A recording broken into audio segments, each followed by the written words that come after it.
रात का सफर करते हो तो हमेशा ढाबे की चाय को अवॉइड कर। जी हाँ, आप सोच रहे होगे ये मैं कैसे पागलों जैसी बातें करता हूँ, लेकिन मेरी पागलों जैसी बातों में एक रियलिटी छुपी हुई है, एक ऐसी घटना की स्टोरी छुपी हुई है जो मैं आज आपके सामने लेकर आ गया हूँ। जी हाँ, नमस्कार दोस्त, स्वागत करता हूँ अपने चैनल हॉरर सत्या पर। आज मैं आपके सामने एक ऐसी घटना की स्टोरी लेकर आ गया हूँ जिसे आपने इस ठंड भरी रात में ब्लैंकेट ओढ़कर ब्लूटूथ लगाकर देख लिया तो इस ठंड का मजा दुगना हो जाएगा। जी हाँ, आइए फुल डिटेल्स में इस स्टोरी की तरफ चलता हूँ और बताता हूँ कि उस रात सुरेश नाम के एक लड़के, एक आदमी के साथ ऐसा क्या हुआ।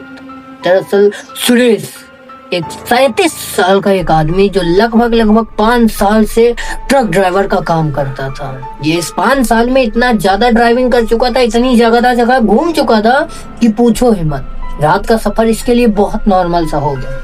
रात की सुनसान हाईवे, सुनसान जो लाइट लगी होती है, सुनसान जंगल वीरान जो भी जगह होती है, ये हर जगह पर घूम चुका था।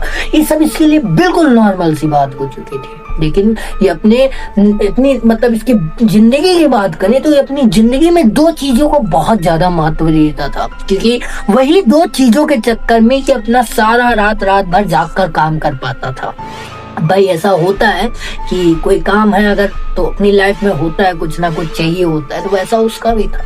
अब इसको क्या चाहिए था, ये मान लो रात का सफर अगर कर भी रहा है तो इसको हर ढाबे पर एक सुट्ठा और एक चाय जरूर चाहिए थी। कोई भी ढाबा हो, बस इस ढाबे की इसकी तलब लगी रहती थी कि आगे जो ढाबा मिलेगा उसी पे रुकूंगा, उसी पे मस्त चाय पीऊंगा, सुट्ठा पीऊंगा, चल दूंगा। लेकिन इसी सुट्ठे चाय के चक्कर में इसने कुछ ऐसा एक्सपीरियंस कर लिया उस रात जिसके बाद से भाई ये ढाबे पर रुकना भूल गया, छूट गया बिल्कुल। सोचता भी है तो बहुत ज्यादा घबरा जाता है, नहीं रुकता। दरअसल उस रात हुआ क्या था, ये अपना जो क्या बोलते हैं सप्लाईमेंट का काम नहीं होता वो करता था। मान लो राजस्थान से सामान हो गया, दिल्ली में आना हुआ तो राजस्थान से रात भर का सफर अपना दिल्ली में खत्म हुआ, फिर दिल्ली से कुछ सामान राजस्थान की तरफ या कहीं और जाना होता था, वैसे इसका सारा काम चलता। उस रात ये अपना ट्रक लेकर चल देता, इसको राजस्थान पहुंचना था। रात भर में इसका पूरा सफर कटने वाला था। ये यही तलब में था कि आगे अगर कोई भी ढाबा होगा तो वहां पर मैं रुक के चाय वगैरह पीऊंगा और एक सुट्ठा भी मारूंगा। ऐसा पूरा व्यवस्था करता है, ट्रक उठाता है, ट्रक उठाकर निकल जाता है। भाई साहब रात का सफर काफी सुनसान होता है, ये सबको पता होता है। इसी सुनसान रास्ते में अगर आपका ट्रक खराब हो जाएगा तो आप क्या कर सकते हो। ये किसी ने भी कल्पना नहीं की थी कि आज रात इसके साथ क्या होने वाला था, क्योंकि आज अमावस्या की रात, बिल्कुल भी पता नहीं था इसको। यही गलती हो गई इसके साथ। दरअसल अपना ट्रक लेकर जा तो रहा था, आराम से सफर बीत रहा था, कोई भी दिक्कत नहीं, कोई भी प्रॉब्लम नहीं। रात के करीबन 2 बजने वाले थे, वही पौने 1:30 बजे थे, 2 बजने वाले थे। मस्त अपना सफर कर रहा था। पहले भी 2-3 जो होते हैं ढाबा वगैरह पे रुक कर आया हुआ था। ये अपना मस्त आराम से चले जा रहा था। हाईवे NH-48 पर ये सफर कर रहा था जो सीधा राजस्थान के लिए जाता था हाईवे। ये मस्त सफर करते करते जा रहा था, लेकिन बीच रोड पर पता नहीं कैसे इसका ट्रक बंद सा पड़ जाता है। ये हैरान हो जाता है कि अरे यार बस तो मैंने मतलब ये अपना ट्रक तो मैंने सब चेक करवा के निकला था, ये क्या हो गया। स्टार्ट कर रहा है, इंजन स्टार्ट हो ही नहीं रहा है। बहुत कर रहा है लेकिन इंजन बिल्कुल भी स्टार्ट नहीं हो रहा था। और जो इसका बोलते हैं वहां पर इतना जंगल का एरिया था कि भाई साहब नेटवर्क भी नहीं था कि फोन में किसी को फोन करके बुला ले या बता दे कि भाई मैं फंस गया हूँ यहाँ पे। स्टार्ट कर रहा है लेकिन हो ही नहीं रहा है।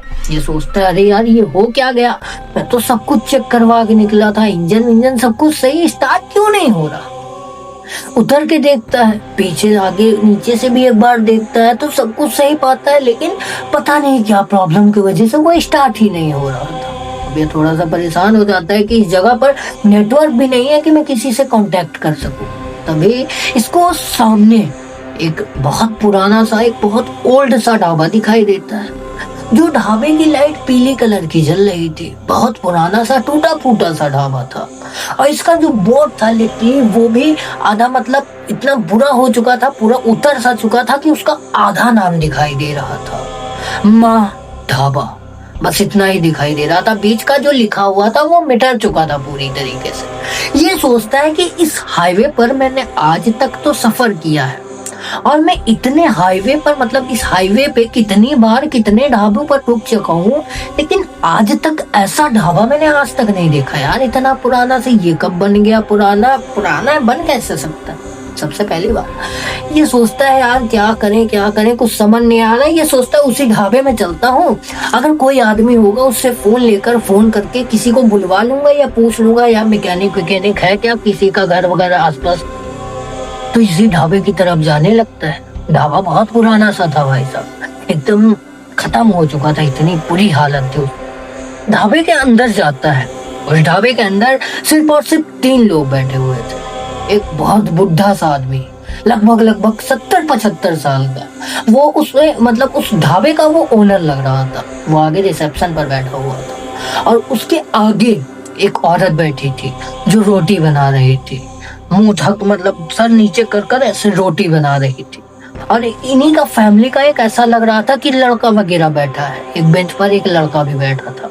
तो इसने सोचा होगी पूरी फैमिली होगी, देखता अंदर पूरा सन्नाटा सा छाया था। ये बोलता है क्या मैं आपके यहाँ से मतलब किसी के पास फोन है तो मैं फोन कर सकता हूँ क्या? तो ढाबे वाला बोलता है कि नहीं सर, हम फोन नहीं यूज करते, फोन यहाँ पे कोई भी नहीं चलाता। तो इसका दिमाग खराब हो जाता है, यार अब मैं क्या करूँ।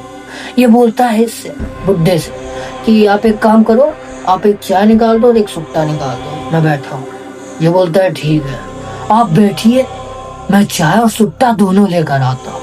ये बहुत अजीब सी आवाज में बोलता है, लिटरली बिना आंख में आंख मिलाए ये बात बोलता है, सर बिना उठाए। ये जाकर बैठ जाता है। काफी टेंशन में था कि यार अब क्या करूं यार, रात में कैसे करूं, सामान भी नहीं पहुंचा पाऊंगा, फंस गया हूं बहुत बुरी तरीके से। शायद नेटवर्क आ जाए, छुट्टा उट्टा तब तक आ जाए, तब तक शायद नेटवर्क आ जाए। बैठा था उसी पर। वो बूढ़ा चाय लेकर आता है, चाय रख देता है इसके सामने और सुट्टा भी रख देता है। सुट्टा जलाता है मस्त और चाय की कप, चाय सुट्टा पी रहा था। तो जो औरत और लड़के हैं, मतलब ये आगे वाली बेंच पर बैठा, तो वो लोग और पीछे बैठे हुए थे। तो इसको क्या दिखाई देता है? सबसे अजीब बात क्या थी, जो लड़का बैठा हुआ था वो लिटरली 20-22 साल का देखने में लग रहा था, लेकिन वो बैठा तो था लेकिन उसका पैर जमीन में छू ही नहीं रहा था। ये देखकर इसको बड़ा चंबा लगता है, अरे इतना बड़ा लड़का बेंच पर बैठा है, पैर इसके कहाँ है भाई, जो पैर इतने छोटे कैसे हो सकते हैं। ये सोचता है यार ये क्या है यार, बड़ा अजीब सा सीन है यहाँ। तो फिर इसकी दूसरी नजर कहाँ पर पड़ती है, जो रोटी बना रही थी वो औरत, उसके सामने मतलब उसी के बैक साइड पर एक शीशा लगा हुआ था। उस शीशे में इसकी नजर पड़ती है तो क्या पाता है कि उस शीशे में इसका रिफ्लेक्शन भी नहीं सो रहा था, जो औरत रोटी बना रही है। ये देखकर भाई के तो पसीने छूटने लगते हैं। ये समझ जाता है कि शायद मैं बहुत गलत ढाबे पर आकर आज रुक गया हूँ, ये कोई नॉर्मल ढाबा नहीं लग रहा। वो उठकर जाना चाह रहा था, तभी वो बूढ़ा आदमी आता है और क्या बोलता है कि अब चाय ले ही लिए हैं तो पूरी पीकर ही जाइए। ये सुनकर भाई साहब ये तो बहुत ज्यादा घबरा जाता है, क्योंकि ये आदमी बिना सर दिखाए बात कर रहा था और ये सब देखने के बाद तो इसकी हालत बिल्कुल खराब सी हो गई थी। ये तुरंत ही अपना चाय चुट्टा फेंकता है वहीं पर और उठ के बाहर की तरफ जाने लगता है। लेकिन जैसे ही बाहर जाने लगता है तो जो बूढ़ा आदमी था उसने पता नहीं क्या किया, एक डंडे से उसके सर पे इतना तेजी से घुमा कर दे मारा कि वो भाई सुरेश वहीं ऑन द स्पॉट बेहोश। अगले सेकंड पर जब सुरेश की नजर खुलती है तो क्या पाता है कि यहाँ पर कोई भी नहीं है, कोई ढाबा, कोई आदमी, कुछ भी नहीं है। ये बहुत परेशान हो जाता है कि ये हुआ क्या मेरे साथ और सर में इतना दर्द क्यों हो रहा है। हाथ लगाता है तो क्या पाता है पीछे से लाल पानी बह रहा था। ये समझ जाता है यार रुकना कुछ ठीक नहीं, लेकिन मैं करूँ तो करूँ क्या। ये भागता भागता वापस अपने ट्रक पर आता है। ट्रक पर आता है, एक बार फिर से चाबी घुमा रहा था, ट्रक अपने आप ही स्टार्ट हो गया। अब भाई ट्रक स्टार्ट हुआ, ये लिटरली इतनी तेज भगाते इस हाईवे से जब तक वो पूरी तरीके से ढाक नहीं गया तब तक वो कहीं भी नहीं रुका। जब तक सुबह नहीं हुई कहीं भी नहीं रुका सुरेश। जब सुबह होती है ये एक मैकेनिक की दुकान पर जाकर रुकता है, उसको सारी बात बताता है कि भाई देख यार मेरे ट्रक में क्या दिक्कत हो गई, कल रात में मेरे साथ ऐसा इसी हाईवे पर सीन हो गया था। बात ये सुनता है। मैकेनिक के साहब, इसका मतलब ट्रक जो था सब कुछ चेक करता है, लेकिन ट्रक बिल्कुल सही था, 1% भी कोई भी कमी नहीं थी ट्रक में। तो ये आकर जब इसके बाद सारी बताता है ना कि भाई देख यार मेरे साथ कल रात में हाईवे पर ऐसा ऐसा हो गया। तो ये जो था ये लड़का, ये क्या बोलता है कि भाई देखो आज मतलब कल जो तुम कल बिता कर आए हो वो रात तुमको पता है कौन सी थी? अमावस्या की काली रात थी, और तुम्हारा ट्रक बंद नहीं हुआ था, कोई प्रॉब्लम नहीं हुई थी। तुम सिर्फ और सिर्फ चाय सुट्टा जो हर जगह पीते चलते हो ना, बस उसी के चक्कर में तुम्हें उस दिन फांसा गया था। तुम्हारे लिए मतलब और भी लोग होंगे जो एक्सपीरियंस करते हैं, लेकिन तुम्हारे साथ ये जो हुआ वो बहुत ही ज्यादा अलग। बहुत लोग बताते हैं, बहुत ज्यादा ड्राइवर भी मेरे पास आते हैं, बताते हैं भाई सब रात में हमें वहां पर वो दिखाई दिया, हम गए अंदर लेकिन हमको कुछ हुआ नहीं।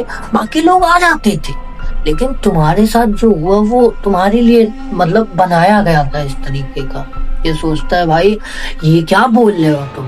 तो ये क्या बताता है, देखो उस रात, ये बात करीबन 2012 की है। 2012 में एक ट्रक ड्राइवर था, वो भी इसी आदत से मजबूर था, उसको भी चाय सुट्टा चाहिए होता था। तो वो क्या होता था, ऐसे ही चलाता था, वो थोड़ा सा ड्रिंक भी करता था। तो उस रात उसने ड्रिंक, चाय, सुट्टा सब कर रखा था, और इतनी तेज वो बस मतलब इतना तेज ट्रक चलाते पता नहीं इसको क्या हुआ ट्रक ड्राइवर को, उसने उसी जो है अपने ढाबे पर उसी पे चढ़ा दिया था।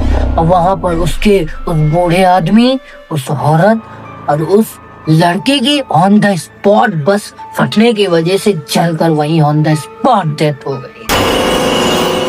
जिसके बाद से बहुत सारे ड्राइवर बताते हैं कि वहां पर हमें कोई बहुत पुराना सा ढाबा दिखाई दिया है।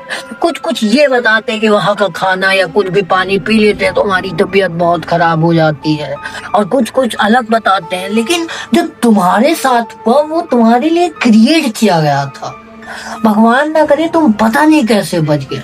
तुम्हारा बचना बहुत इम्पॉसिबल था, क्योंकि वो हर एक ऐसे ट्रक ड्राइवर से बदला लेते हैं जो पी पा के चलाते हैं। तुम्हारा किस्मत बहुत अच्छा था कि तुम उस रात बच कर आ गए। तो ये वाली इंसिडेंट की स्टोरी यहीं तक थी। ये पूरी घटना की स्टोरी मुझे एक इंस्टाग्राम के व्यूअर्स ने इंस्टाग्राम पर लिख कर भेजा, कहा कि भाई तुम अपने यूट्यूब चैनल पर बताओ एंड सबको बताओ, सबको सुनाओ, सबको एक मनोरंजन दो, एक सीख भी मिलने को मिलेगा। तो इसी एक नोट के साथ मैं इस वीडियो को एंड करना चाहूंगा। वीडियो आपको थोड़ी सी अच्छी लगी तो एक लाइक कर देना। चैनल पे न्यू ऐसे और हॉरर वीडियो कंटेंट देखना चाहते हो तो चैनल को भी सब्सक्राइब कर लेना। और हाँ, मेरे इंस्टाग्राम की लिंक आपको डिस्क्रिप्शन बॉक्स में मिल जाएगी। आपके साथ आपके परिवार वालों के साथ कोई भी ऐसी रियल दुर्घटना है, स्टोरी की कुछ भी है तो मुझे लिख कर भेज सकते हो सकता है अगला नंबर आपको। मैं मिलता हूँ किसी और वीडियो में, तब तक जय हिंद, जय भारत।